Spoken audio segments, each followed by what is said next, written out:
ہمارا آج کا موضوع ہے دن بھر کرنے کے کام۔ ہماری زندگی کا ہر دن نہایت اہم دن ہے جو ہمیں زندگی میں ایک ہی بار ملتا ہے۔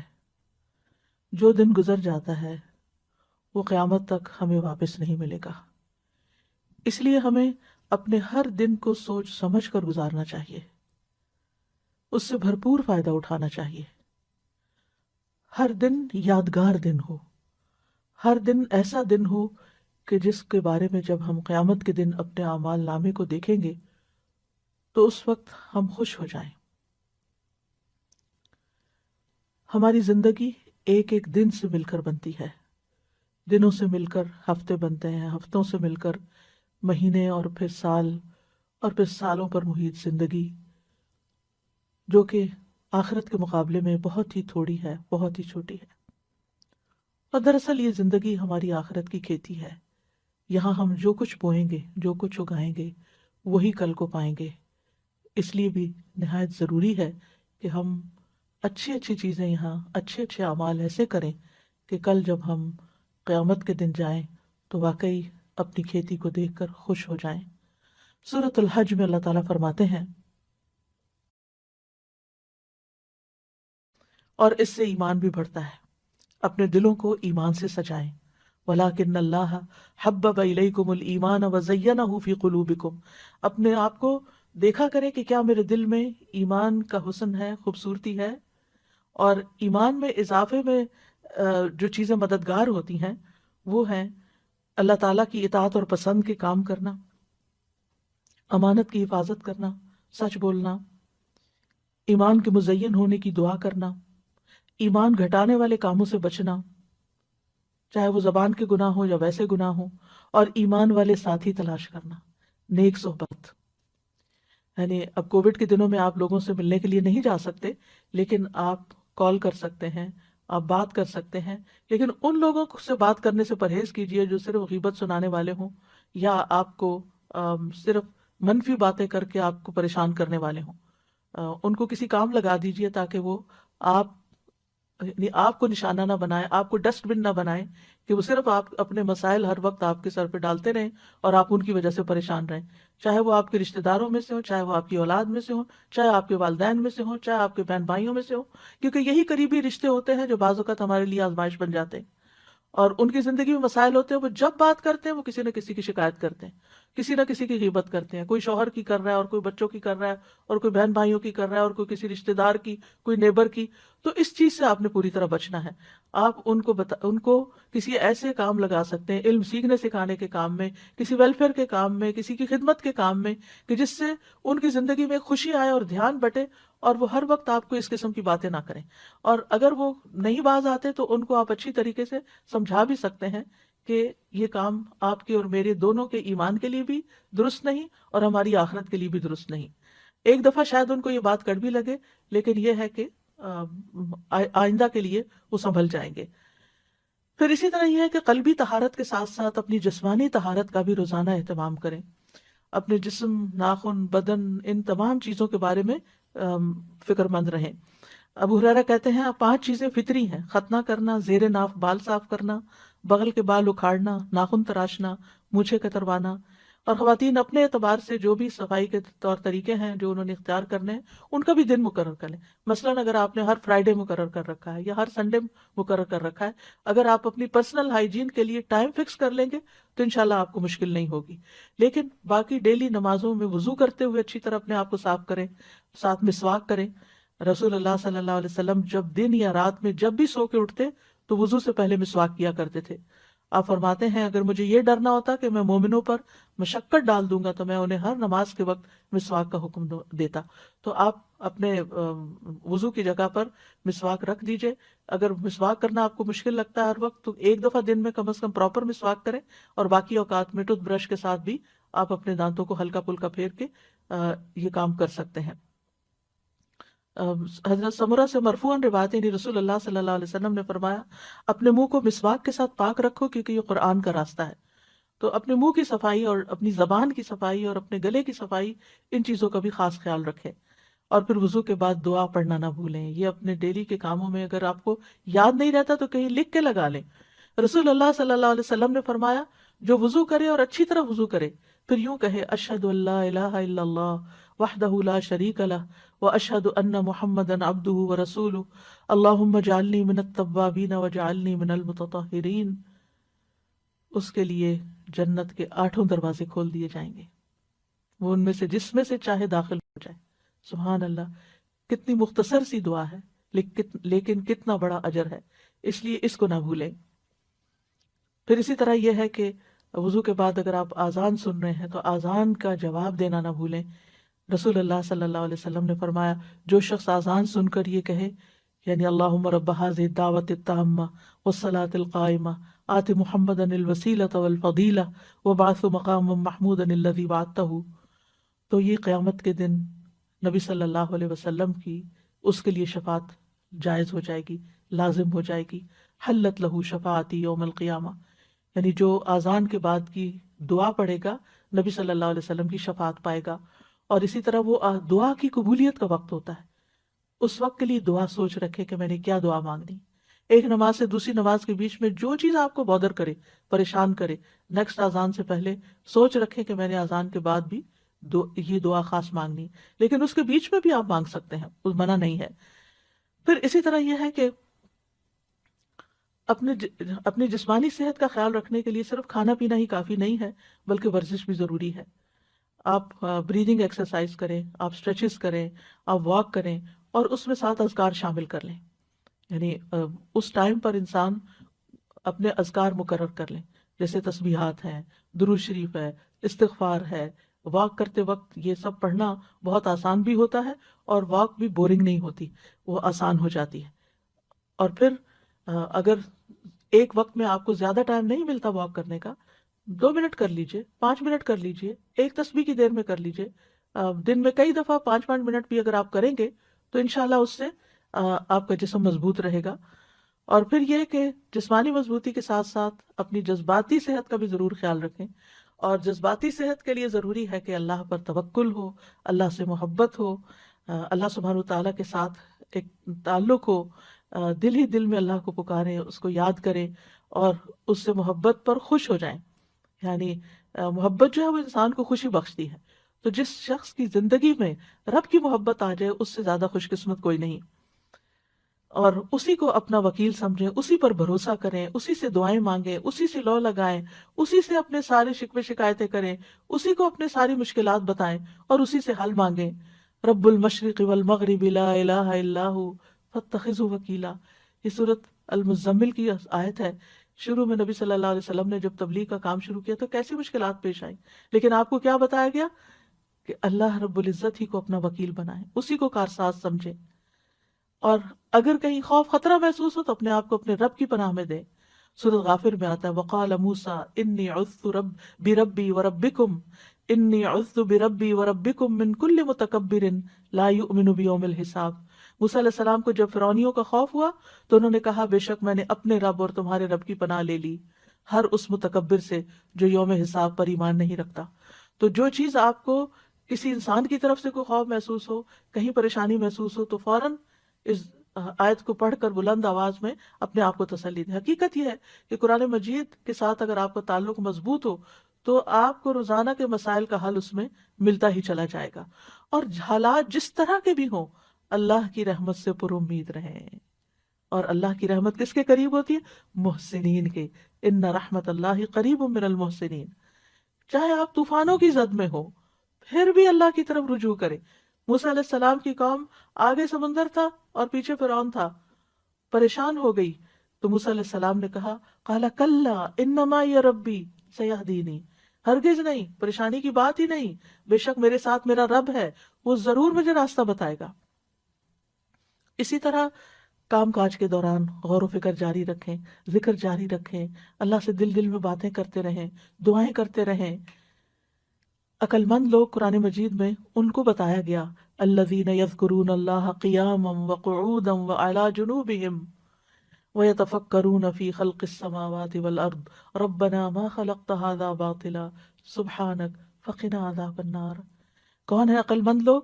وہ جو کھڑے، بیٹھے اور لیٹے اللہ کو یاد کرتے رہتے ہیں، اور آسمانوں اور زمین کی پیدائش میں غور و فکر کرتے ہیں، کہ اے ہمارے رب، اور کہتے ہیں اے ہمارے رب تو نے یہ سب کچھ بے مقصد پیدا نہیں کیا، تو پاک ہے، ہمیں آگ کے عذاب سے بچا۔ اور خاص طور پر جب آپ کچن میں کام کر رہے ہوں، کوکنگ کر رہے ہوں، اس وقت روزانہ روزانہ کوشش کریں کہ آگ کے عذاب سے پناہ کی دعا کریں، کیونکہ وہاں آگ قریب ہوتی ہے تو انسان کے پھر دل سے دعا نکلتی ہے۔ یعنی اس سے بہتر موقع کوئی نہیں ہوتا کہ جب انسان آگ سے بچنے کی دعا کرے۔ تو کہنے کا مطلب یہ ہے کہ ذکر صرف مصلے پر نہیں ہوتا، ذکر چلتے پھرتے اٹھتے بیٹھتے کام کاج کرتے آپ کی زبان اللہ کے ذکر سے تر رہے، اور کیونکہ اللہ کا ذکر جو ہے کثرت سے کرنا کامیابی کا باعث ہے۔ سورۃ انفال میں آتا ہے وَاذْكُرُوا اللَّهَ كَثِيرًا لَعَلَّكُمْ تُفْلِحُونَ، اور اللہ کو بہت زیادہ یاد کرو تاکہ تم فلاح پاؤ۔ الا بذکر اللہ تطمئن القلوب، سن لو اللہ ہی کی یاد سے دل اطمینان پاتے ہیں۔ اور سب سے افضل ذکر کیا ہے؟ لا الہ الا اللہ، خصوصاً جب دل گھبرائے تو کثرت سے پڑھے لا الہ الا اللہ۔ اس کا یہ مطلب نہیں کہ صرف ایک تسبیح کر کے رکھ دیں، اٹھتے بیٹھتے بھی لا الہ الا اللہ، اللہ اکبر، الحمدللہ، اللہ تیرا شکر ہے، سبحان اللہ، استغفر اللہ، یہ زبان پہ جاری ہوتے رہنے چاہیے تاکہ جب موت کا وقت آئے تو ذکر کرنے میں، لا الہ الا اللہ پڑھنے میں کوئی مشکل نہ ہو۔ پھر اسی طرح لا حول ولا قوت الا باللہ، رسول اللہ صلی اللہ علیہ وسلم نے حضرت ابو ہریرہ سے فرمایا لا حول ولا قوت الا باللہ زیادہ پڑھا کرو، یہ جنت کے خزانوں میں سے ایک خزانہ ہے۔ یعنی جنت میں اگر آپ کو خزانے چاہیے تو لا حول کی کثرت کر دیں، کثرت سے توبہ استغفار بھی کرنی چاہیے، کیونکہ استغفار سے رحمت کے دروازے کھلتے ہیں، دنیا کی ساری مشکلات حل ہوتی ہیں۔ اور پھر مسلسل استغفار گناہوں کو مٹاتا ہے، رزق کو کھینچ لاتا ہے، اولاد میں خیر و بھلائی ہوتی ہے، اور اللہ تعالیٰ دنیا کی نعمتیں بھی کثرت سے دیتے ہیں، جیسے کہ سورۃ نوح میں آتا ہے کہ آسمان سے بارشیں بھی برسیں گی، مال اور بیٹوں سے بھی تمہاری مدد ہوگی، اور اگر مال میں کمی ہے یا بیٹوں کی طرف سے پریشانی ہے تو وہ بھی اللہ تعالیٰ دور کرے گا، اور تمہیں باغات عطا کرے گا، تمہارے لیے نہریں جاری کر دے گا۔ پھر یہ ہے کہ دن بھر کے کاموں کو آپ آرگنائز کر کے کریں، یعنی اپنے آپ کو جتنا آپ ڈسپلن کریں گے اتنا ہی آپ کا دن زیادہ پروڈکٹیو ہوگا۔ وقت کا بہتر سے بہتر استعمال کریں۔ رسول اللہ صلی اللہ علیہ وسلم نے فرمایا دو نعمتیں ایسی ہیں جن کے بارے میں اکثر لوگ خسارے میں ہیں، ایک تندرستی اور دوسرے فراغت۔ بہت سے لوگ بہت سی چیزیں سوچتے ہیں لیکن کر نہیں پاتے، اور جب کرنے لگتے ہیں تو تھوڑی دیر میں دھیان ادھر ادھر ہو جاتا ہے اور پھر ہر چیز بکھر جاتی ہے، اینڈ آف دا ڈے انسان کہتا ہے میں نے تو کچھ کیا ہی نہیں، اور پریشانی پر پریشانی بڑھتی چلی جاتی ہے۔ اور چونکہ ہر انسان کی زندگی میں کوئی نہ کوئی امتحان ہوتا ہے، پریشانی ہوتی ہے، تو بعض اوقات انسان اس پریشانی میں اتنا مغلوب ہو جاتا ہے کہ جو بھی اس نے اپنے کام سوچے ہوتے ہیں وہ سارے ایک طرف رکھ کے کوئی ذہنی تفریح کا سامان کر لیتا ہے۔ اور آج کل تو بہت بڑا فتنہ ہے کہ موبائل ہمارے ہاتھ میں ہے، کوئی ڈرامہ لگا لیتا ہے اور کوئی گانا سننا شروع کر دیتا ہے، اور کوئی کسی طرح کی بھی ویڈیو دیکھ کے ایک کے بعد ایک شروع ہو جاتی ہیں، اور اس طرح جو کرنے کے کام ہے وہ سارے دھرے کے دھرے رہ جاتے ہیں۔ تو اس چیز کے بارے میں آپ نے بہت کانشیس ہونا ہے، کیونکہ انسان اگر ان چیزوں میں پڑا رہے تو چھوٹی چھوٹی پریشانیاں اس کو ڈسٹریکٹ کر سکتی ہیں، اور چھوٹی چھوٹی خوشیوں کا حصول اس کو ڈسٹریکٹ کر سکتا ہے، تو پھر انسان کا ایک دن بھی ضائع ہوا تو سمجھے اس نے بہت بڑا نقصان کیا۔ اور یہ کہانی سبھی کی ہے کسی نہ کسی طرح، اس لیے کارآمد اور نتیجہ خیز دن گزارنے کے لیے ضروری ہے نمبر ایک، اپنے پورے دن میں جو کام آپ بے مقصد کرتے ہیں ان پہ غور کریں، ان کی لسٹ بنائیں کہ کون سے کام فضول کے کام ہیں جن کے بغیر بھی گزارا ہو سکتا ہے یا اس سے بہتر کام بھی ہیں، تو اپنے وقت کو گھٹیا کاموں میں نہیں گزاریں، بہتر کاموں میں گزاریں۔ دوسرا یہ کہ اپنے سارے دن کے کاموں کے نتائج بھی دیکھیں کہ اس کا رزلٹ کیا ہے، آؤٹ کم کیا ہے، میں نے جو اس چیز پہ اتنا وقت لگا دیا تو میں نے کیا کمایا، کیا حاصل کیا۔ بعض اوقات ہم ایسے ہی کوئی لغو سی چیز دیکھنا شروع کر دیتے ہیں اور کہتے ہیں اس میں بھی لرننگ ہے، اینڈ میں پوچھے کیا لرن کیا، کیا سیکھا، کیونکہ بہت وقت صرف ایک نفس کی خواہش ہوتی ہے جس کے پیچھے انسان چل رہا ہوتا ہے۔ پھر یہ ہے کہ نمبر 3 اپنے مقصد پر نظر رکھیں کہ میرا کسی بھی کام کے کرنے کے پیچھے مقصد کیا ہے، یہ کام میں کیوں کر رہا ہوں۔ کوئی بھی مصروفیت آپ نے جو یعنی اختیار کی ہے یا شروع کی ہے، اور اس مقصد کے راستے میں جو چیز رکاوٹ ہے اس رکاوٹ کو پہلے دور کریں، ورنہ آپ منزل پہ نہیں پہنچ سکتے۔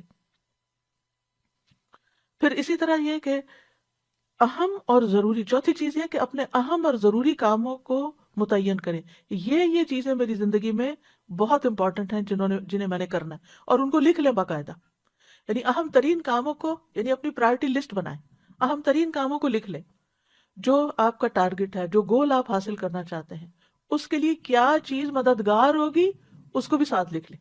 مثلا آپ نے ایک کام لکھا کہ مجھے یہ کام کرنا ہے، چاہے آپ لکھنے کا کوئی کام ہے یا پکانے کا ہے یا کوئی صدقہ خیرات کا یا ویلفیئر کا یا جس بھی طرح کا کوئی کام ہے، یا آپ کی ڈیوٹی سے ریلیٹڈ کوئی کام ہے. تو ویسے تو سارے کام بڑے اہم لگ رہے ہوتے ہیں، لیکن اہم ترین کاموں کو ٹاپ پرائرٹی پر رکھیں کہ یہ مجھے پہلے کرنا ہے، اور کس طرح کرنا ہے وہ بھی ساتھ پلان کریں. اور پھر یہ ہے کہ جب کام شروع کریں تو پانچویں چیز یہ ہے کہ اپنے مقصد کو حاصل کرنے کے لیے فوکسڈ رہیں. کیونکہ بہت سے لوگ سب کچھ کر لیتے ہیں لیکن جب کام شروع کرتے ہیں تو اس پہ فوکس نہیں کرتے، لہٰذا کام ختم نہیں ہوتا. رکاوٹ آتی ہے تو اس کو دور کریں، سولوشن نکالیں، حل نکالیں. اور اگر ایک طریقے سے آپ کا ٹارگٹ حاصل نہیں ہوا تو کوئی دوسرا طریقہ اختیار کریں. امید کے ساتھ کام کریں، مایوس نہ ہو، کیونکہ یہ نہیں ہوتا کہ جو چیز ہم سوچیں وہ ویسے ہی ہو بھی جائے. بعض اوقات ہو جاتی ہے اور بعض اوقات نہیں بھی ہوتی. اور چھٹی بات یہ ہے کہ سستی سے بچیں اور کاموں کو لٹکائیں نہیں، اچھا بعد میں صحیح، اچھا کل صحیح، اچھا صبح صحیح. اور ساتویں بات یہ کہ جب روٹین نہیں ہوتی تو پھر بہت سے کام چھوٹ جاتے ہیں. اپنی ڈیلی روٹین سیٹ کریں. آپ سمجھیں کہ آپ کے دن کے 24 گھنٹے آپ کے پاس 24 باکسز ہیں. آپ دیکھیں کہ آپ نے ہر گھنٹے میں اس باکس کے اندر کیا ڈالا ہے. کوئی فائدے کی چیز ڈالی یا کوئی بیکار سٹفنگ کی ہے یا کوئی کوڑا کرکٹ ڈال دیا. اور قیامت کے دن جب آپ جا کے وہ باکس کھولیں گے تو آپ کو پتہ چلے گا کہ یہ گھنٹہ بھی بیکار تھا اور یہ بھی یہ میں نے کیوں کیا. اس وقت پھر پریشان ہونے کا فائدہ نہیں. تو اگر آپ امیجنری باکسز بھی بنا لیں یا آپ اپنے کسی کاغذ کو لے کے اس پہ 24 خانے ڈال کے اپنا ٹائم ٹیبل بنائیں اور ٹائم لکھ لیں، جس ٹائم سے آپ شروع کریں گے وہیں پہ جا کے ختم ہوگا.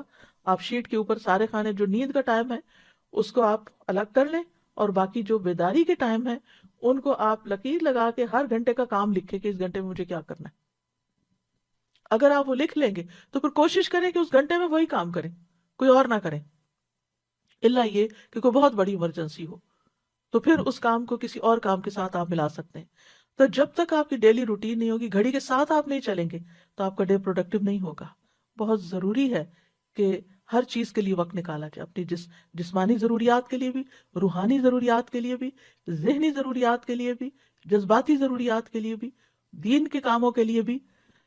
اور پھر اس کے لیے اپنے نفس سے جہاد کرنا ہوگا، کیونکہ ان النفس لامارۃ بالسوء، نفس تو انسان کو برائیوں پر بہت اکساتا ہے، اور نفس کے خلاف جہاد سب سے افضل جہاد ہے. نبی صلی اللہ علیہ وسلم نے فرمایا، اللہ عز و جل کی ذات کی خاطر تیرا اپنے نفس اور خواہش سے جہاد کرنا افضل جہاد ہے. اور اس میں کبھی اپنی نیند کو قربان کرنا اور کبھی اپنی کسی پسندیدہ چیز کو قربان کرنا کہ نہیں اب اس چیز کا وقت نہیں. لٹرلی بہت دفعہ ایسا ہوتا ہے کہ جیسے پیاس بھی لگی ہوتی ہے یا بھوک بھی شدید لگی ہوتی ہے لیکن نہیں وقت ہوتا وہ کھانے کے لیے وقت نہیں نکلتا، کیونکہ اس سے زیادہ اہم کام کوئی اور ہوتا ہے. تو انسان یہ جو قربانی کرتا ہے اس وقت اپنے کھانے پینے کی یا اپنے آرام کی، یہی نفس کے ساتھ جہاد ہے کہ میری پرائرٹی یہ ہے اور یہ کام آج مجھے کرنا ہے اور یہ میرے ٹارگٹس ہیں، ان کو میں نے اچیو کرنا ہے. تو انشاءاللہ اللہ سبحانہ وتعالیٰ بہت آسانی کریں گے. اور کچھ چیزیں آپ پھر ملٹی ٹاسکنگ میں بھی لا سکتے ہیں، دو کام اکٹھے بھی کر سکتے ہیں تاکہ آپ کا وقت بچے. اور اگر آپ وقت میں برکت لانا چاہتے ہیں نا تو 5 نمازیں وقت کی پابندی کے ساتھ ادا کریں، کیونکہ ان الصلاۃ کانت علی المؤمنین کتابا موقوتا، بے شک نماز ایمان والوں پر ہمیشہ سے ایسا فرض ہے جس کا وقت مقرر کیا ہوا ہے. اور سب سے افضل عمل کیا ہے؟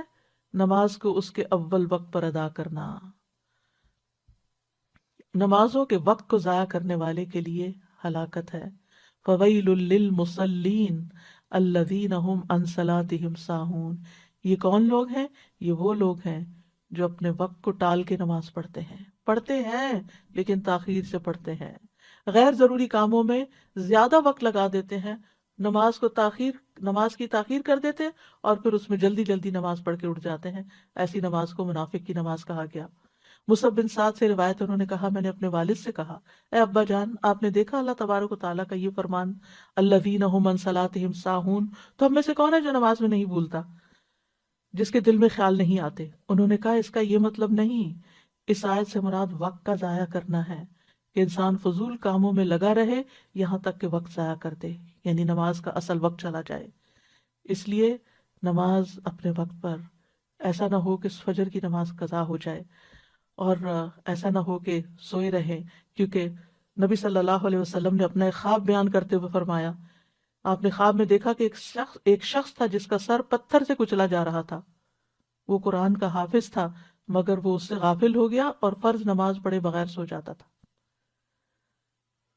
اور پھر نماز لیٹ کرنا جو ہے نفاق کی علامت ہے. منافق سورج کو دیکھتا رہتا ہے، جب شیطان کے دو سینگوں کے درمیان وہ ہوتا ہے، یعنی غروب ہونے کے قریب ہوتا ہے، تو اٹھ کر 4 ٹھونگے مارنے لگ جاتا ہے اور ان میں اللہ کا ذکر نہیں کرتا. یعنی یعنی کہ جو منافقوں کے بارے میں قرآن مجید میں آتا ہے وَلَا يَأْتُونَ إِلَى الصَّلَاةِ إِلَّا وَهُمْ كُسَالَىٰ، کہ وہ نماز سستی کے ساتھ پڑھتے ہیں، سستی کر کر کے پڑھتے ہیں، دیر سے پڑھتے ہیں، تھک کے، دنیا کے کاموں سے تھک کے پھر نماز پڑھتے ہیں اور اس میں کوئی خشوع و خضوع نہیں ہوتا. نماز جو ہے قبر میں بھی ساتھ ہوگی، حفاظت کرے گی. نماز بندے کی حفاظت کرے گی، لیکن کس کی نماز؟ وہ جو اپنی نمازوں کی حفاظت کرتا ہے. والذین هم علی صلاتہم یحافظون. بندے کو جب قبر میں رکھا جاتا ہے تو وہ اور لوگ رکھ کے قبر میں دفنا کے جاتے ہیں تو جانے والوں کے زمین پہ جو جوتوں کی آواز آتی ہے وہ بھی سنتا ہے. اگر وہ مومن ہوتا ہے تو نماز اس کے سر کی طرف آ جاتی ہے، روزہ دائیں طرف، زکوٰۃ بائیں طرف، دیگر نیک کام اس کے پاؤں کی طرف آ جاتے ہیں. تو جب سر کی طرف سے فرشتہ عذاب دینے کو آتا تو نماز اس کو روک دیتی ہے، اور اسی طرح باقی نیکیاں بھی. نماز کہتی ہے میری طرف سے آنے کا راستہ نہیں ہے. اس لیے کتنا ضروری ہے کہ ہم اس نماز کی حفاظت کریں، اور مرد خاص طور پر باجماعت نماز کی حفاظت کریں.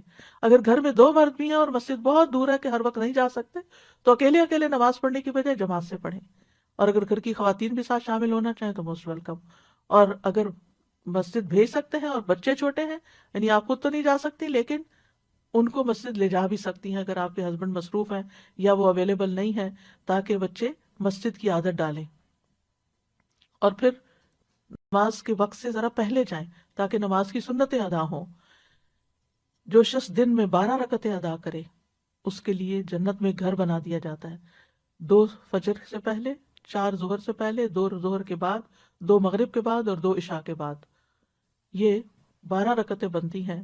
اور آپ دیکھیے کہ اگر ہر روز آپ کے لیے جنت میں ایک محل تیار ہو رہا ہے، ایک محل تیار ہو رہا ہے، ایک محل تیار ہو رہا ہے، سوچیے آپ نے وہاں ہمیشہ رہنا ہے، ہمیشہ ہمیشہ. موت نہیں. سوچیے کبھی دل پھٹنے کو آتا ہے جب انسان یہ سوچتا ہے. اور ہر روز ایک نئے محل میں، ہر روز ایک نئے محل میں، کیونکہ اس نے دنیا میں اتنے محلات ہر روز سنتیں پڑھ کے بنا لی ہے کہ ہر روز اس کے لیے ایک نئی نعمت ہے. یہ وہ چیزیں جن کی دنیا میں لوگ تمنا کرتے ہیں، لیکن دنیا میں یہ سب کچھ نہیں مل سکتا. دن کی 12 رکعتیں ادا کرنے میں زیادہ سے زیادہ کتنا ٹائم لگ جائے گا؟ آدھا گھنٹہ. 2 رکعتیں پڑھنے میں 4 منٹ لگتے ہیں، اور 12 کے 24 منٹ، 6 منٹ اوپر لگا لے، آدھے گھنٹے کی بات ہے، لیکن کتنا بڑا سودا ہے آپ کا اور کتنا بڑا نفع. صرف 1 سال کے دوران جو سنت موقدہ پڑھتا ہے اور نہیں پڑھتا اس کے درمیان 4320 رکعات کا فرق ہو جاتا ہے. 1 رکعت وتر پڑھنے اور نہ پڑھنے والے کے درمیان 365 رکعت کا فرق ہو جاتا ہے. چاشت کی 2 رکعتیں پڑھنے اور نہ پڑھنے والے کے درمیان 703 رکعتوں کا فرق ہو جاتا ہے. اور جو سنتوں کی پابندی کرتا ہے اور جو نہیں کرتا ان کے درمیان 5415 رکعتوں کا فرق ہو جاتا ہے. اور ہر رکعت میں 2 سجدے ہوتے ہیں. تو صرف 1 سال میں کتنے درجے کھو دیے انسان نے، صرف 1 سال میں. تو اگر 40 سال زندگی میں اس نے ہر روز اتنے سجدے ادا کیے تو قیامت کے دن کتنا اونچا مقام ہوگا. تو اس لیے اس کو نہ کھوئیں. شروع میں مشکل ہوگی، نفس پہ بھاری ہوگا، عادت نہیں نا تو مشکل پڑے گی. لیکن اگر آپ ایک دفعہ اللہ سے اچھی طرح دعا کریں اور بار بار کریں، ایک دفعہ نہیں، ایک دفعہ شروع کر لیں، کچھ ہی دنوں میں آپ کا دل ہی نہیں لگے گا اگر آپ نے سنت نہیں پڑھی ہوگی. اور پھر یہ کہ ہر چیز میں اللہ سبحانہ وتعالیٰ کی طرف رجوع کریں. کوئی بھی پریشانی ہو، کوئی بھی ضرورت ہو، فوراً فوراً اس کی طرف توجہ. کیونکہ جو روگردانی کرتا ہے اللہ سے تو اللہ سبحانہ وتعالیٰ اس کو جیسے حدیث میں آتا ہے، حدیث قدسی میں اللہ تعالیٰ فرماتے ہیں اے ابن آدم اپنے آپ کو میری عبادت کے لیے فارغ کر لو، میں تیرے دل کو غنا سے اور تیرے ہاتھ کو رزق سے بھر دوں گا، اور اے ابن آدم تو مجھ سے دور نہ ہو ورنہ میں تیرے دل کو فقر سے اور تیرے ہاتھ کو مصروفیت سے بھر دوں گا۔ دنیا میں اتنا مصروف کرے گا اللہ کہ پھر عبادت کے لیے وقت نہیں ملے گا، اور دنیا تو یہی رہ جائے گی، جتنا مرضی سجا بنا لے، جتنی مرضی بڑھا لے۔ اور پھر یہ کہ ہر کام عبادت سمجھتے ہوئے کریں، ہر کام، جیسے کھانا پکانا، واشنگ کرنا، یعنی لانڈری کرنا، گھر کی صفائی کرنا، برتن دھونا، یہ ساری چیزیں، ساری کی ساری چیزیں عبادت ہے، کیونکہ آپ دوسروں کی خدمت کر رہے ہیں، اور اس میں کبھی بھی کسی پہ احسان نہ جتائیں، نہ اپنے بچوں پہ، نہ شوہر پہ، نہ کسی اور پہ۔ اور پھر یہ کہ نیکیوں میں سبقت لے جائیں، آگے بڑھیں، یعنی جو لوگ نیک کام میں جلدی کرتے ہیں اولئک یسارعون فی الخیرات وہم لہا سابقون، جو لوگ نیک کاموں میں جلدی کرتے ہیں یہی ان میں آگے نکلنے والے ہیں۔ کوشش کریں کہ نیکی کے ہر کام میں حصہ ڈالیں۔ ابو ہریرہ کہتے ہیں رسول اللہ صلی اللہ علیہ وسلم نے فرمایا آج تم میں، یعنی دن بھر کے کرنے کے کام ہے نا، اسی مناسبت سے یہ حدیث سنا رہی ہوں، آپ نے فرمایا آج تم میں سے کس نے روزے کی حالت میں صبح کی؟ ابو بکر رضی اللہ عنہ نے فرمایا میں نے، عرض کیا میں نے۔ آپ نے فرمایا آج تم میں سے کس نے مریض کی عادت کی؟ ابو بکر رضی اللہ عنہ نے کہا میں نے۔ آپ نے فرمایا تم میں سے کس نے جنازے میں شرکت کی؟ ابو بکر رضی اللہ عنہ نے کہا میں نے۔ آپ نے پوچھا کس نے مسکین کو کھانا کھلایا آج؟ حضرت ابو بکر نے کہا میں نے۔ مروان کہتے ہیں مجھے معلوم ہوا کہ اس پر نبی صلی اللہ علیہ وسلم نے فرمایا کہ جب کسی شخص میں ایک دن میں یہ ساری خصلتیں جمع ہو جائیں، یعنی یہ سارے کام وہ ایک دن میں کر لے، دن بھر کرنے کے کاموں میں اگر یہ موقع مل گئے اور اس نے کر لیے، وہ جنت میں ضرور داخل ہوگا۔ کتنی بڑی بات ہے، لیکن ہم بعض اوقات ہمیں پتہ بھی ہوتا ہے، اور پھر مردوں کے لیے خاص طور پہ جنازہ پڑھنا، تو اس میں ایک جنازے کا جو ثواب ہے 2 قرات کے برابر، کوئی قرات جو ہے وہ پہاڑ برابر ہوتا ہے۔ تو جب ایک صحابی کو دیر سے یہ حدیث پتہ چلی تو وہ ہاتھ ملنے لگے، یعنی پچھتانے لگے کہ ہم نے اتنے قرات ضائع کر دیے، کتنے مواقع تھے۔ بہت سے لوگ حرم جاتے ہیں، وہاں جنازہ پڑھنے کا وقت بھی ہوتا ہے لیکن اس کو نکل پڑتے ہیں، تو وہ کتنے منٹ لگتے، چند اور منٹ، جو دعا یاد کر لے انسان اور بخشش کرتا رہے، اور جب دوسروں کے لیے آپ کریں گے تو کوئی آپ کے لیے بھی کرے گا۔ پھر یہ کہ نیکیوں کے کام کرنے کے ساتھ ساتھ گناہوں سے ضرور بچیں، یعنی نافرمانی کے کاموں سے بچیں، یہ بھی کرنے کا کام ہے۔ جہنم کے سامنے رکھے نا انسان تو گناہوں سے بچ سکتا ہے۔ جہنم کی حقیقت جب سمجھ آ جاتی ہے نا انسان کو، تو زندگی کا رخ بدل جاتا ہے، زندگی تبدیل ہو جاتی ہے۔ تو اس لیے اچھے کام بھی کریں لیکن ساتھ برائیوں سے بچیں بھی ضرور، یعنی ایسے کام نہ کریں کہ جس سے لوگوں کو اذیت ہو، دوسروں کو اریٹیٹ نہ کریں، نیگ نہ کریں، کوئی ایسا کام نہ کریں کہ جس سے دوسرا آپ سے بیزار ہونے لگے، جو، اور اس کے لیے کرائیٹیریا جو اپنے لیے پسند نہیں وہ دوسرے کے لیے بھی نہ کریں۔ پھر یہ ہے کہ اللہ کی محبت کی خاطر، اللہ کے چہرے کی خاطر یہ کام کیا کریں کہ لوگوں سے اچھے اخلاق سے پیش آئیں، کیونکہ میزان میں سب سے بھاری نیکی اچھا اخلاق ہوگا، اور اس میں سب سے پہلے اپنے والدین کو خوش کریں، ان کی پیشانی چومیں، ان کے چھوٹے چھوٹے کام کریں، ان کے ساتھ جو بھی نیکی کر سکتے ہیں زندگی میں کریں، اور اگر فوت ہو چکے ہیں تو ان کے لیے صدقہ خیرات کرتے رہیں، دعائیں کرتے رہیں، ان کی زندگی میں بھی اور مرنے کے بعد بھی۔ رب ارحمہما کما ربیانی صغیرا، رب ارحمہما کما ربیانی صغیرا، اے میرے رب ان پہ رحم فرما جیسے انہوں نے مجھے بچپن میں شفقت سے پالا تھا۔ سب کے لیے خیر کا باعث بنے، خصوصاً گھر والوں کے لیے، اور اس خیر میں صرف ان کی دنیا بنانا ہی نہیں ہے، ان کی آخرت کی بھی فکر کریں۔ یعنی بعض اوقات ہم لوگ خود دین کی طرف آ جاتے ہیں لیکن گھر والوں کو بھول جاتے ہیں۔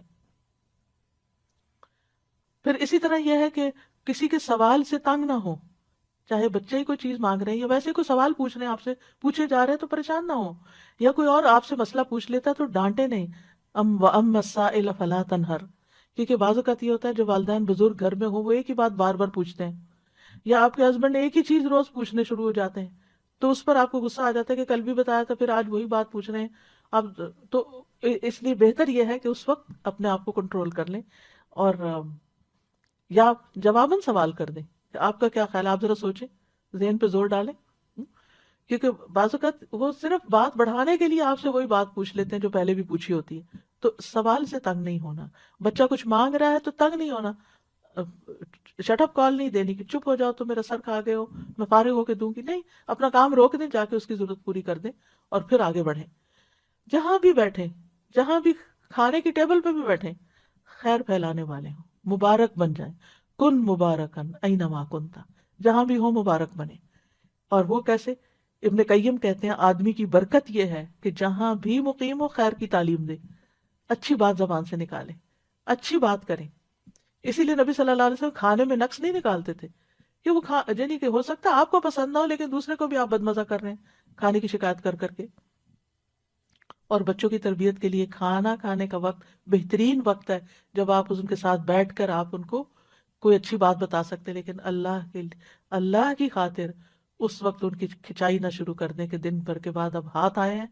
بہت سے لوگ کھانے کی میز پہ بیٹھ کے ان کا حساب کتاب شروع کر دیتے ہیں اور ان کی سارے دن کی جو کام کاج ہے ان کی محاسبہ شروع کر دیتے ہیں, اور اس طرح سارے گھر والوں کا کھانا جو ہے وہ بدمزہ کر دیتے ہیں. اس سے بھی بچنا چاہیے. پھر پڑوسیوں کی خبر گیری کریں, ان کے کھانے پینے کا خیال رکھنا. نبی صلی اللہ علیہ وسلم نے فرمایا, اے ابو ذر, جب تم سالن پکاؤ تو شوربہ زیادہ کر لو, پڑوسی کی خبر گیری کرو. یعنی کسی بھی طرح اپنے اپنے کلچر کے مطابق آپ پڑوسی کا, اپنے دوستوں کا خیال رکھ سکتے ہیں. مریض کی عیادت اگر جا نہ سکیں, جیسے کووڈ پیشنٹس کا وزٹ نہیں کر سکتے, فون پر عیادت کر لیں, میسج کر لیں, کیونکہ یہ بھی نیکی کے کاموں میں سے ایک ہے اور آج کل یہ نیکی کمانے کا بہت موقع ہے. پھر سلام کو گھر میں بھی عام کریں, باہر بھی اور گھر میں. یعنی میک شور کہ صبح اٹھتے ہی گھر والوں کو سلام کریں, بچوں کو سلام کریں, بچے آپ کو سلام کریں. مرد گھر سے باہر گئے نماز پڑھنے کے لیے, واپس آئے سلام کریں. اگر وہ نہ کریں تو آپ سلام کریں اور حال بھی ضرور پوچھیں, کیا حال ہے آپ کا, کیسی رات گزری. بس اتنا سا جملہ ان کا دل بڑھا دے گا, اس سے محبتوں میں اضافہ ہوتا ہے. اور سلام کرنا بخشش کا باعث ہے.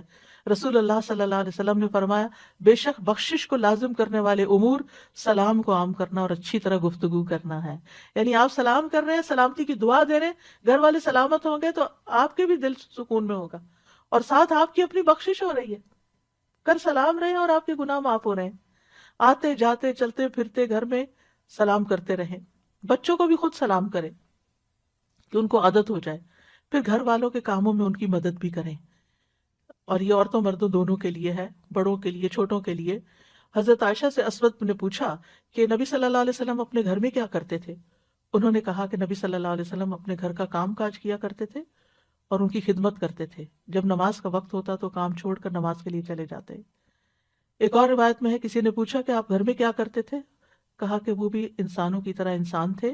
وہ اپنے کپڑوں کو صاف کرتے, بکری کا دودھ دو لیتے, اپنے کام خود کر لیتے تھے, یعنی نبی صلی اللہ علیہ وسلم. تو پھر بیٹوں کو بھی عادت ڈالنی چاہیے, یا مردوں کو بھی, کہ گھر والوں کے ساتھ تعاون کریں. اور اگر ان کے پاس وقت بالکل نہیں تو گھر والوں کی مدد کے لیے کچھ نہ کچھ انتظام کریں.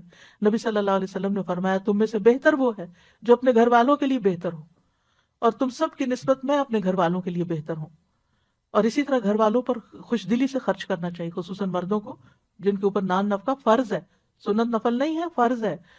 آدمی اپنی ذات پہ, اپنی بیوی بچوں پہ اور اپنے خادم پہ جو خرچ کرتا ہے وہ صدقہ ہوتا ہے. پھر اسی طرح یہ ہے کہ باہم گفتگو سے ماحول کو خوشگوار رکھیں. ہر وقت تلخ باتیں نہ کریں, ہر وقت گھر والوں کے استاد نہ بنے رہیں, ہر وقت انسٹرکشن نہ دیتے رہیں, کسی غلطی پر بہت زیادہ سرزنش نہ کریں. تھوڑی سی بات سے احساس دلائیں, ورنہ آپ کی خاموشی بھی بہت بڑا سبق ہے. بات کرتے ہوئے یاد رکھیں کہ آپ کی ہر بات لکھی جا رہی ہے, فرشتے لکھ رہے ہیں, کرام کاتبین لکھ رہے ہیں.